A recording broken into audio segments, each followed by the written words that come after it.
네, 오늘은 철병거 앞에서 멈춰버린 승리라는 제목으로 하나님의 말씀을 나눕니다. 바다를 항해하던 배 한 척이 그만 파손하고 말았습니다.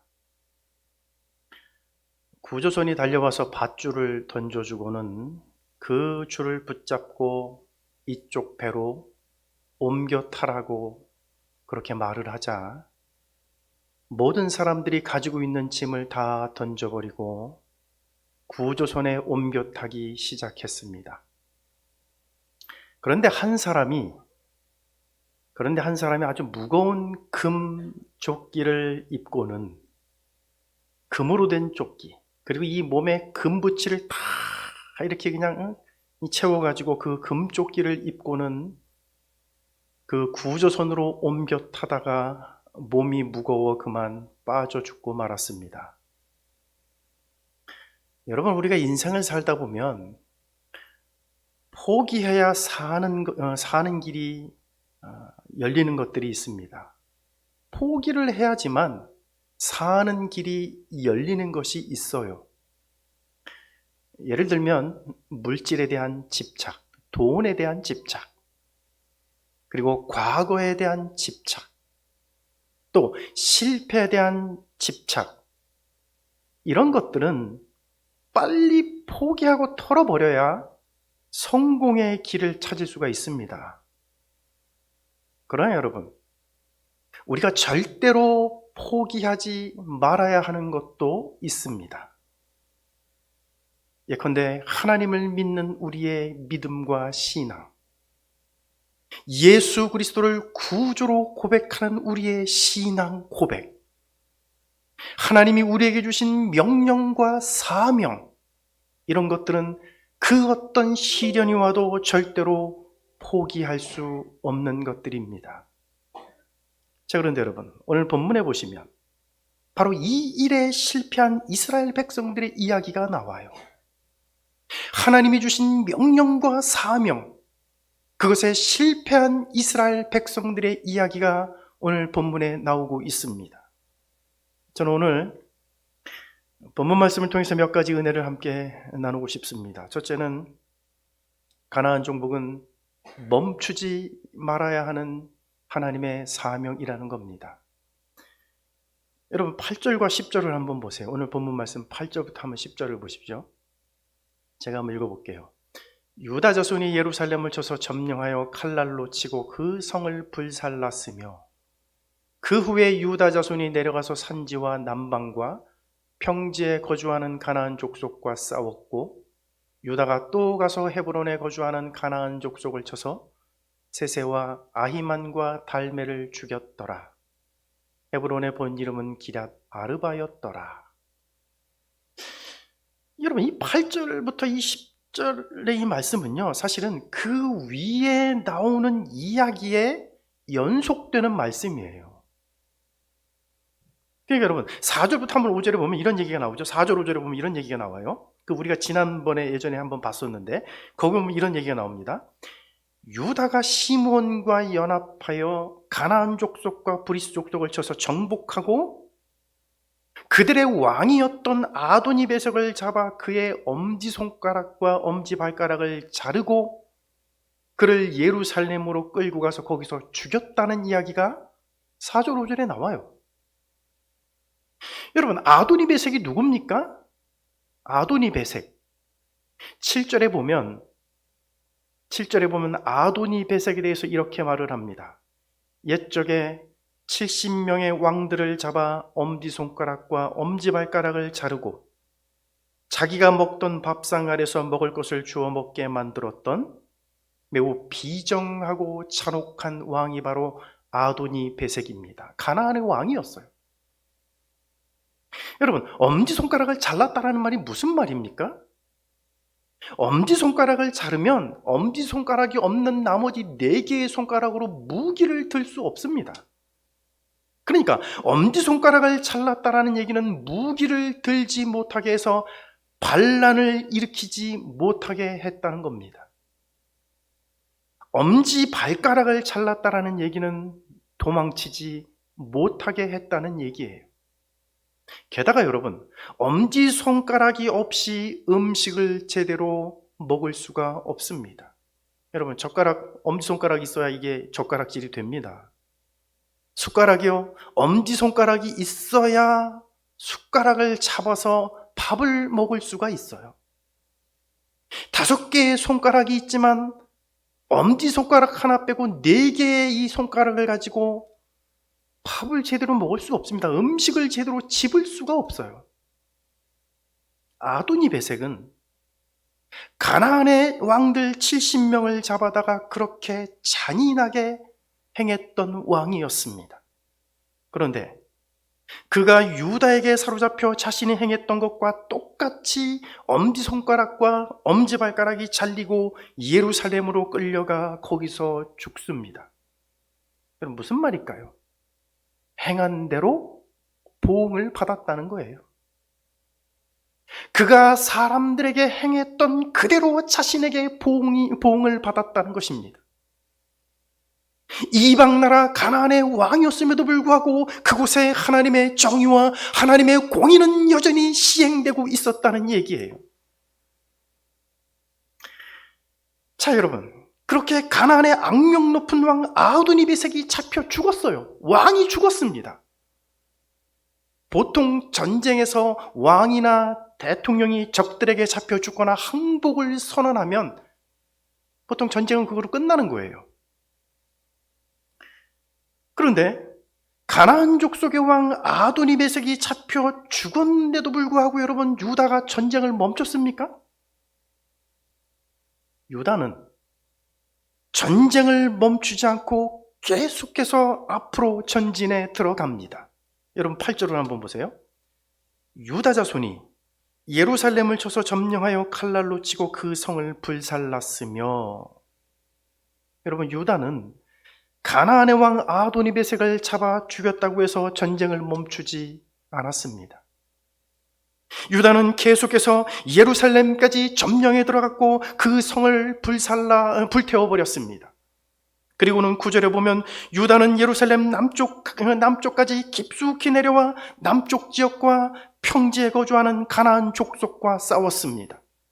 그런데 유다는 거기에서도 멈추지 않아요. 거기에서도 멈추지 않고 더 깊이 들어가 헤브론에 거주하는 가나안 족속과 싸워서 세세와 아이만과 달메를 죽입니다. 여러분, 유다는 이미 가나안 왕 아도니베섹을 잡아 죽였어요. 왕을 잡아 죽인 것으로도 이 싸움은 이미 유다의 승리입니다. 전쟁은 끝난 거예요. 이미 유다의 승리예요. 적당히 정복하고 적당한 선에서 멈춰서도 아무런 문제가 없을 것 같은데 왜 이토록 집요하게 가나안의 깊숙한 곳까지 공격해 들어가 하나님이 주신 정복전쟁을 계속해서 수행해 나갔을까요? 여러분, 이유가 있어요. 왕을 죽이면 전쟁은 이미 끝나는 것임에도 불구하고 유다는 멈추지 않았던 이유가 있었습니다. 그것은 하나님의 명령이었어요. 하나님의 명령이요. 신명기 7장 2절에 보면 하나님은 이스라엘 백성들에게 가나안에 들어가거든, 너희가 가나안에 들어가거든 그들을 불쌍히 여기지 말고 진멸하라는 명령을 주십니다. 여러분, 진멸이라는 단어를 우리가 나중에 이제 좀 이따 또 보겠지만, 여러분, 이 진멸이라고 하는 이 단어는 히브리 말에 헤렘이라고 그래요. 헤렘이라고 하는 단어를 씁니다. 그러니까 그들에게 속한 여자와 어린아이와 심지어는 그들이 가지고 있는 그들에게 속한 가축까지도 하나도 남김없이 다 죽이는 것을 바로 헤렘이라고 그래요. 하나님이 이스라엘 백성들에게 주신 명령은 바로 헤렘이었습니다. 헤렘이요. 이것이 하나님이 당신의 백성들에게 주신 명령이었어요. 어떻게 보면 하나님이 너무도 잔인한 명령을 하는 것처럼 보입니다. 어떻게 힘없는 여자를 죽일 수 있단 말인가? 아니, 어떻게 힘없는 어린아이까지 죽일 수 있단 말인가? 여러분, 요즘 같은, 여러분, 러시아와 우크라이나 이 전쟁을 보시면 알겠지만 요즘 같은 전쟁에서 여러분 민간인을 죽이면 이건 이 전범으로 기소가 돼요. 절대로 여러분 민간인은 죽이지 못하도록 되어 있습니다. 그런데 여러분, 하나님은 이스라엘 백성들한테 이 헤렘의 명령을 줘요. 여자든 어린아이든 하나도 남김없이 다 죽이고 그들에게 속한 짐승과 가축들까지 다 죽이라고 명령하십니다. 하나님 너무나 잔인해 보이지 않습니까? 여러분, 여인과 아이들이 무슨 죄가 있습니까? 아니, 가축이 무슨 죄가 있다고 말 못하는 가축까지 하나도 살려두지 말라고 하시는 걸까요? 요즘 반려견이나 가질지도 모릅니다. 그러나 여러분, 하나도 남김없이 진멸하라고 명령하시는 데는 이유가 있습니다. 그 이유를 신명기 20장 18절에서 이렇게 말을 해요. 이는 그들이 그 신들에게 행하는 모든 가증한 일을 너희에게 가르쳐 본받게 하여 너희가 너희 하나님 여호와께 범죄하게 할까 함이니라. 만약 가나안 족속을 진멸하지 않고 살려둔다면 이스라엘 백성들이 가나안에 들어갔을 때 그들의 가증한 우상 숭배를 보고 이 하나님의 백성들이 그 우상 숭배에 물들게 될 것입니다. 그리고 그것은 곧 여호와 하나님 앞에 범죄하는 것이기 때문에 하나님은 그들을 하나도 살려두지 말라고 그렇게 명령하신 것입니다. 그래서 유다는 하나도 남김없이 진멸하라는 하나님의 명령을 따라 멈추지 않고 계속해서 앞으로 전진해 나아갔던 것입니다. 사랑하신 여러분, 하나님이 우리에게 주신 명령은, 하나님이 우리에게 주시는 말씀은 그 일을 완수할 때까지 결코 멈추지 말아야 돼요. 여러분, 오늘 우리가 부른 CCM 찬양 중에 이런 노래가 있었죠. 주님 말씀하시면 내가 나아가리다. 주님 뜻이 아니면 내가 멈춰 서리다. 나의 가고 서는 것 주님 뜻에 있으니 오 주님 나를 이끄소서. 사랑하신 여러분, 주님이 우리에게 말씀하셨다면 우리는 앞으로 나아가야 됩니다.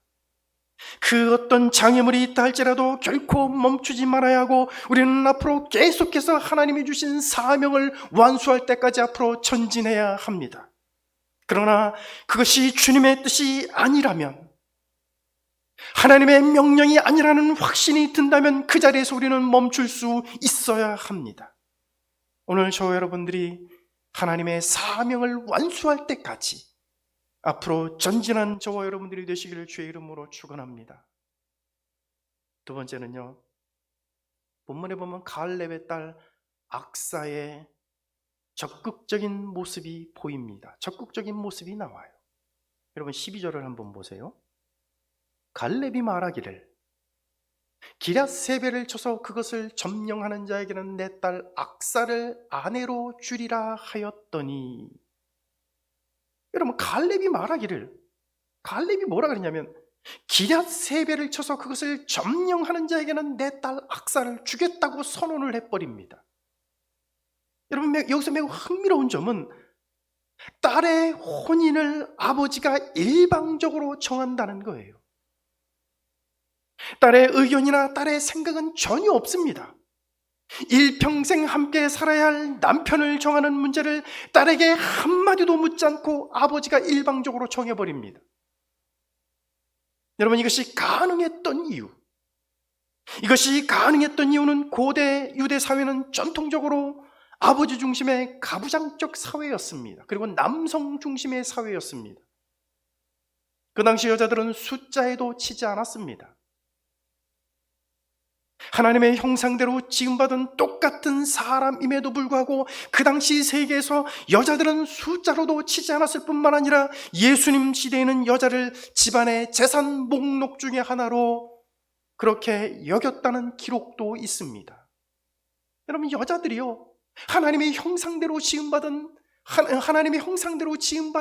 존귀한 사람이 아니라, 존중을 받아야 될 대상이 아니라 집안의 그 많은 재산 목록 중에 하나.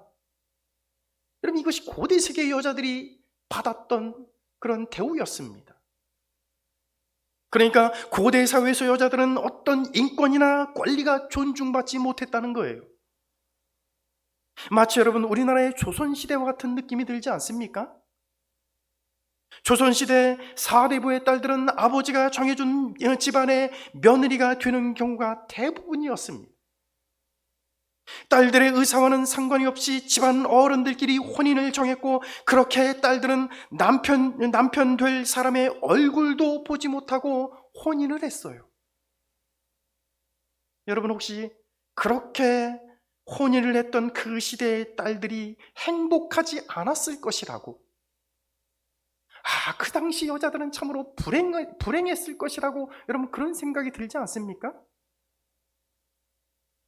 그런데 그 당시 세계에서는 이를 당연한 것으로 받아들였습니다. 그리고 그것이 그 당시 세계에서는 크게 문제가 되지 않았어요. 하지만 중요한 것은 그 시대를 살았던 여인들은 사람으로서 누려야 할 그 어떤 권리를 제대로 누리지 못했다는 것입니다. 여러분 오늘 본문에 나오는 갈렙의 딸 악사도 그런 여인 중 하나였습니다. 자, 그런데 아버지 중심의 가부장적 사회에서 악사는 자신의 목소리를 내며 당당히 자신의 권리를 요구하기 시작합니다. 여러분 14절을 한번 보세요. 악사가 출가할 때에 그에게 청하여 자기 아버지에게 밭을 구하자 하고, 나귀에서 내림에 갈렙이 묻되 네가 무엇을 원하느냐 하니. 여러분 여기 보시면 악사가 출가할 때, 출가한단 말이 여러분 그 혼인을 한다는 얘기죠. 그러니까 악사가 사사 온니엘과 혼인을 하게 되는데, 그때 악사는 이제 막 남편이 된 온니엘에게 한 가지 요청을 해요. 뭐라고 했냐면 밭을 아버지께 구하자. 자기 남편 된 그 온니엘에게 말하기를 밭을 아버지께 구하자고 요청을 합니다. 근데 여러분 우리 성경에는 그에게 청하여라고 이렇게 돼 있어서 마치 정중하게 자기 남편 온니엘에게 정중하게 요청한 것으로 보입니다. 그런데 본래 이 단어가 가지고 있는 뜻은 몰아치듯 요구한다는 얘기예요. 또 한 가지 뜻이 있는데 아주 설득한다는 얘기예요. 그러니까 악사는 자기 남편을 몰아치듯 요구하고 몰아치듯 설득하면서 아버지에게 결혼 선물로 밭을 달라고 요구하자, 그렇게 말을 한 거예요. 그런데 여러분 바로 그 다음 악사의 행동을 한번 보세요. 악사는 나귀에서 내립니다. 그리고는 아버지에게 뭐라 그러냐면 나에게 복을 달라고, 아버지가 나를 남방으로 보내시니 샘물도 내게 달라고 요구를 해요. 여러분 이것이 15절 말씀 아닙니까? 15절 보세요. 이르되 내게 복을 주소서, 아버지께서 나를 남방으로 보내시니 샘물도 내게 주소서 하매 갈렙이 윗샘과 아랫샘을 그에게 주었더라. 여러분 잘 보십시오. 여기 아버지 갈렙에게 샘물도 달라고 주도적으로 나선 사람이 누굽니까? 악사의 남편 여러분 온니엘입니까? 아니에요. 이 전통적인 가부장적 사회, 남성 중심의 사회에서 여러분 이 남편인 온니엘이 나서서 그 아버지에게, 장인에게 요구를 해야 되는데 온니엘은 보이지 않아요. 아버지를 설득하여 내게 복을 달라고, 내게 샘물도 달라며 주도적으로 나선 사람, 당당히 자신의 목소리를 낸 사람은 온니엘이 아니라 여자의 신분이었던 악사였습니다. 그런데 악사가 내게 샘물도 달라고 한 이유가 있습니다. 여러분 아버지 갈렙이 악사를 어디로 보냈다고 말을 합니까? 본문 15절에 보니까 나를 남방으로 보내시니 그래요. 갈렙은요 자신의 딸을 온니엘과 혼인을 시켜 남방으로 보내고자 했습니다. 그런데 여러분 남방이라고 하는 이 단어는 사실 정확히 말하면 네게브라고 하는 지역입니다. 우리 성경은 다 남방으로 번역을 했어요. 창세기부터 보면 여러분 다 아브라함이 남방으로 갔고, 그것도 남방으로 다 얘기하는데 히브리어 성경, 모든 영어 성경은 전부 다 네게브입니다. 네게브. 남방과 네게브는 좀 달라요. 네게브라고 하는 지역은 남쪽 지역에 위치한 황량한 사막 지역입니다. 그러니까 갈렙이 지금 그 온니엘과 그 딸을 어디로 보냐면 이 남쪽 지역에 위치한 네게브라고 하는 그 황량한 사막의 그 땅, 그 사막 지역으로 보내는 거예요. 그러니까 악사는 이 땅이 물이 없으면 별 소용 가치가 없는 땅인 것을 알았어요. 그래서 악사는 아버지께 샘물을 달라고 말을 하는 겁니다. 그런데 이 샘물을 달라고 하는 얘기도요, 이런 얘기입니다, 여러분. 샘물이 나는 땅을 달라는 얘기예요. 샘물이 나오는 땅을 주십시오. 아버지께서 나를 보내시는 그 네게부 지역에는 샘물이 나지 않으니 샘물이 나는 땅을 달라는 얘기였습니다. 그런데 여러분, 아버지에게 땅을 달라는 이 요구가 얼마나 황당한 요구였는지 여러분 아십니까? 고대 이스라엘 사회에서는요, 땅은 장자에게 상속되는 것이 원칙입니다. 여러분, 땅은요 절대로 여자들한테 상속하지 않았어요. 땅은 장자들에게만 상속됩니다. 민수기 27장에 보면 여러분 슬로브앗의 딸들 이야기가 나와요. 들어보셨을 겁니다. 네? 말라, 노아, 호글라, 밀가, 디르사, 이 5명의 딸이요. 이 5명의 딸들 이야기, 슬로브앗의 딸들 이야기가 민수기 27장에 나오는데, 여러분 이스라엘 역사상 슬로브앗의 딸들 5명을 제외하고 여자가 땅을 상속받은 예는 이스라엘의 수천 년의 역사 속에서 그 누구도 없었습니다. 여러분, 당시 이스라엘은 가나안에 들어가기 직전이었는데, 이때 모세는 이스라엘 백성들에게 지파별로 땅을 미리 분배를 합니다. 그런데 슬로브앗의 딸들은 남자 형제가 없어요. 그리고 아버지가 죽습니다. 그러니까 자신의 가문은, 자신의 가족은 땅을 상속받을 수가 없게 된 겁니다. 그래서 이 슬로브앗의 딸들이 자신들에게도 땅을 상속받을 수 있도록 자신들에게도 땅을 달라고 정식으로 요구를 했는데, 이때 모세와 리더들은 심각한 고민에 빠집니다. 왜냐하면 여자들한테는 땅을 상속하지 않거든요. 그때 여러분, 하나님이 이 문제에 대하여 명쾌하게 응답을 주십니다. 하나님이 뭐라 그러냐면 이렇게 말을 해요. 슬로브앗의 딸들이 옳도다 그래요. 슬로브앗의 딸들이 옳도다 그렇게 말을 해요. 그래서 슬로브앗의 딸들 5명이 땅을 상속받게 됩니다. 여러분, 그 경우를 제외하고는 이스라엘 역사 속에서 수천 년 동안 여인들이 땅을 상속받았다는 예는 없습니다. 악사 역시 마찬가지였어요. 더욱이 악사는 땅을 요구할 수 있는 그 어떤 명분도 지분도 없는 그런 여인이었습니다.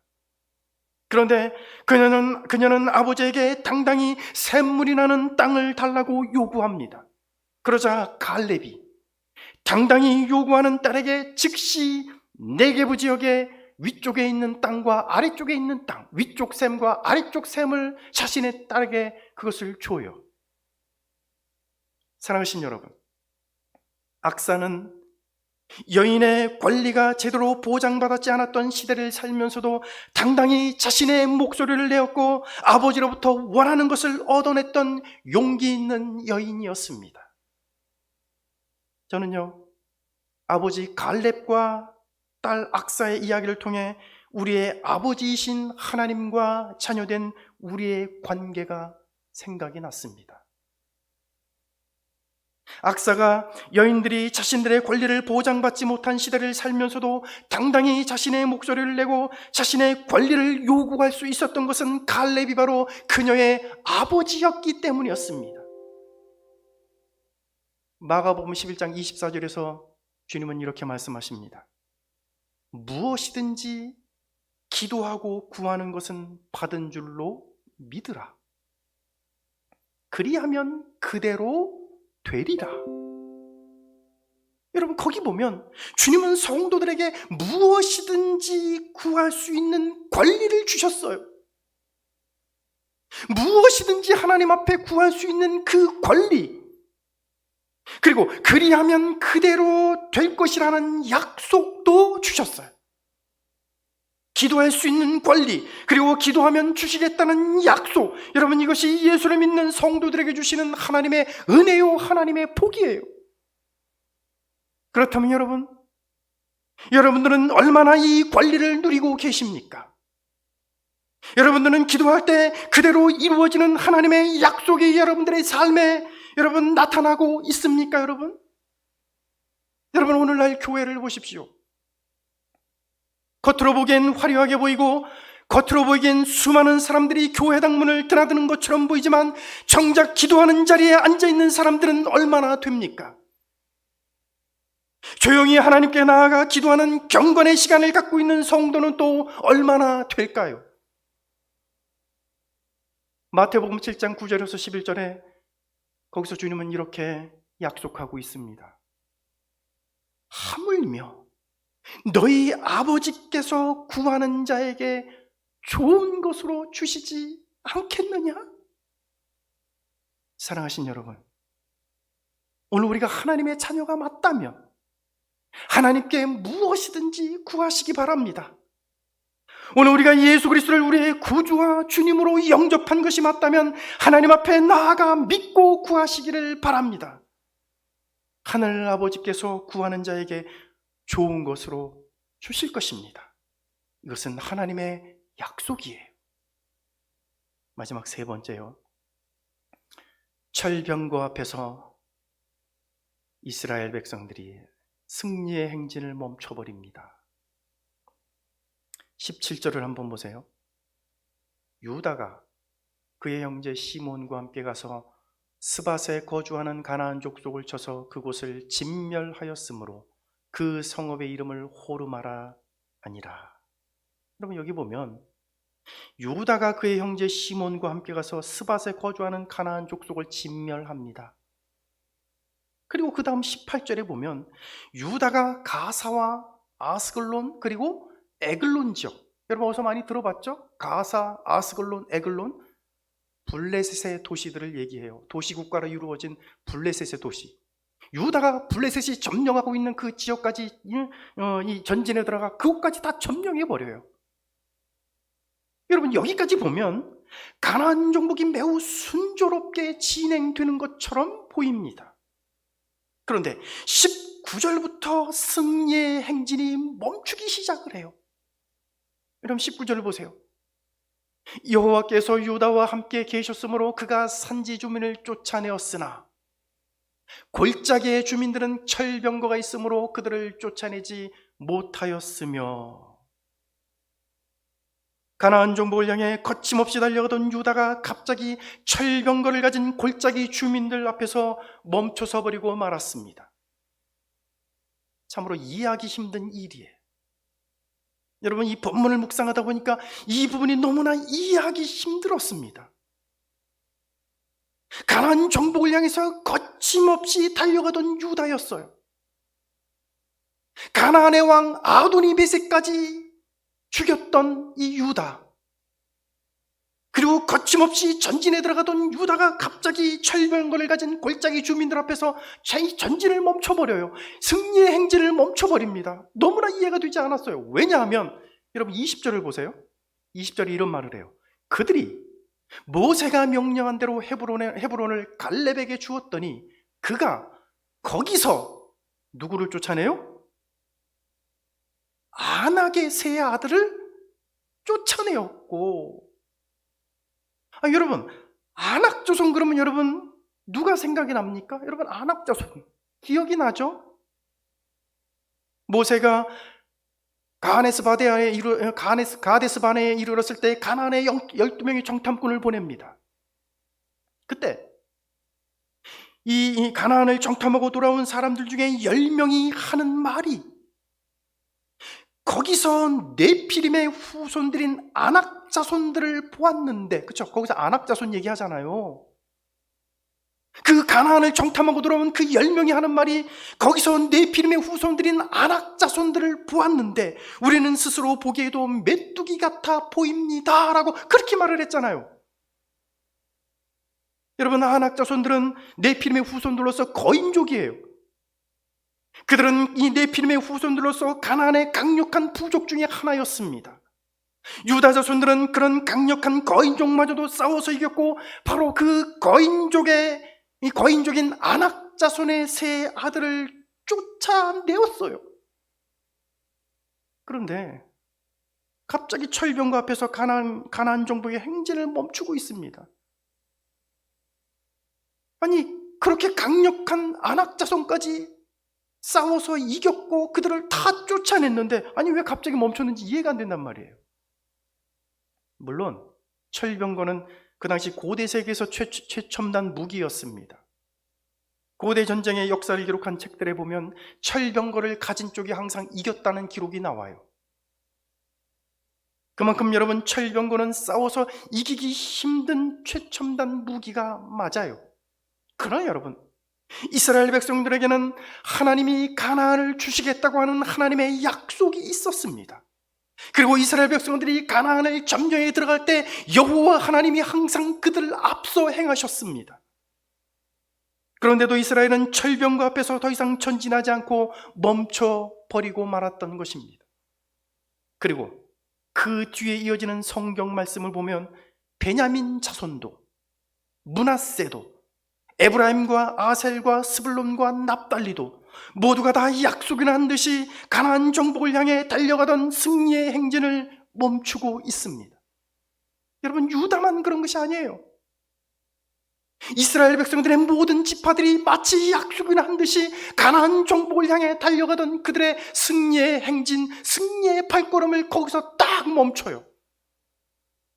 그런데 거기서 우리가 주목해 봐야 될 단어가 하나 있습니다, 여러분. 거기 공통적으로 나오는 단어가 있어요. 우리가 읽은 이 본문 그 뒤에 나오는 얘기들인데요. 그들을 쫓아내지 못하였으므로 라고 하는 이 말이요. 그들을 쫓아내지 못했다는 말이 1장 그 뒷부분에 가면 9번이나 나옵니다. 여러분, 이 말이 왜 중요하냐면, 여러분, 히브리어 성경에 보면 이 그들을 쫓아내지 못했다라는 말이요, 우리 성경에는 그들을 쫓아내지 못하였으므로 되어 있지만 히브리어 성경에서는 그들을 쫓아내지 않았으므로 이렇게 되어 있어요. 여러분, 큰 차이가 있죠? 쫓아내지 못한 것과 쫓아내지 않은 것과는 엄청난 차이가 있는 거예요. 그들을 쫓아내지 않았어요. 이스라엘 백성들은 하나님이 명령하신 헤렘의 명령, 즉 가나안에 들어가거든 그들을 하나도 남김없이 진멸하라는 하나님의 명령을 온전히 수행하지 않았던 것입니다. 이유가 있었어요. 가나안 정복을 어느 정도 수행하고 땅도 분배받은 이스라엘 백성들은 이제 가나안 땅에 들어가 정착해 살기 시작했습니다. 그들의 삶이 안정되기 시작했어요. 그들은 그러자 더 이상 피 흘리는 전쟁을 하려고 하지 않았던 것입니다. 이제 정착하고 이제 삶이 안정이 되니까 이제 더 이상 피 흘리는 전쟁을 하기를 원하지 않았던 것입니다.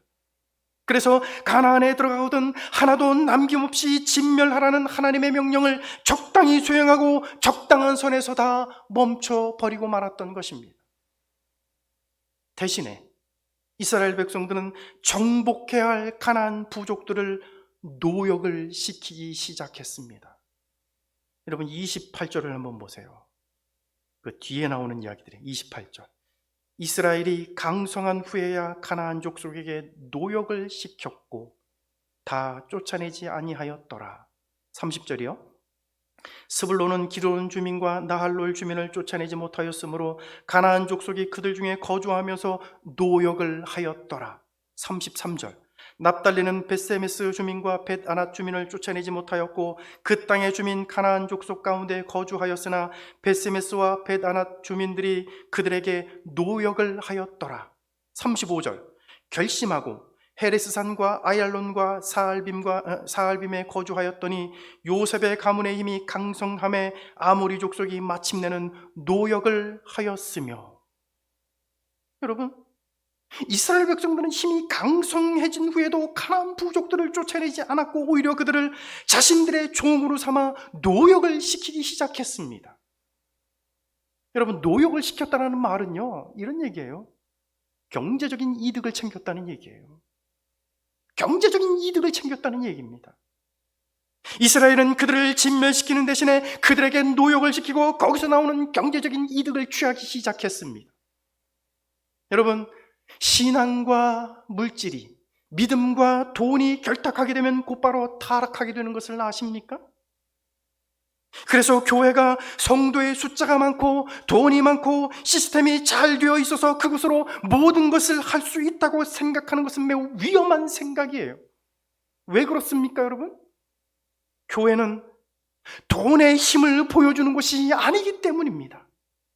교회는 세상에 생명의 불을 밝히고 예수 그리스도를 보여주는 곳입니다. 교회는 세상에 부를 자랑하는 곳이 아니고 돈을 자랑하는 것이 아니고 세상에 생명 되신 예수 그리스도를 보여주는 곳입니다. 사랑하신 여러분, 오늘 우리는 헤렘의 명령을 온전히 수행하지 않고 경제적인 이익에 눈이 멀어 가나안 정복을 멈춰버린 이스라엘처럼 되지 말아야 합니다.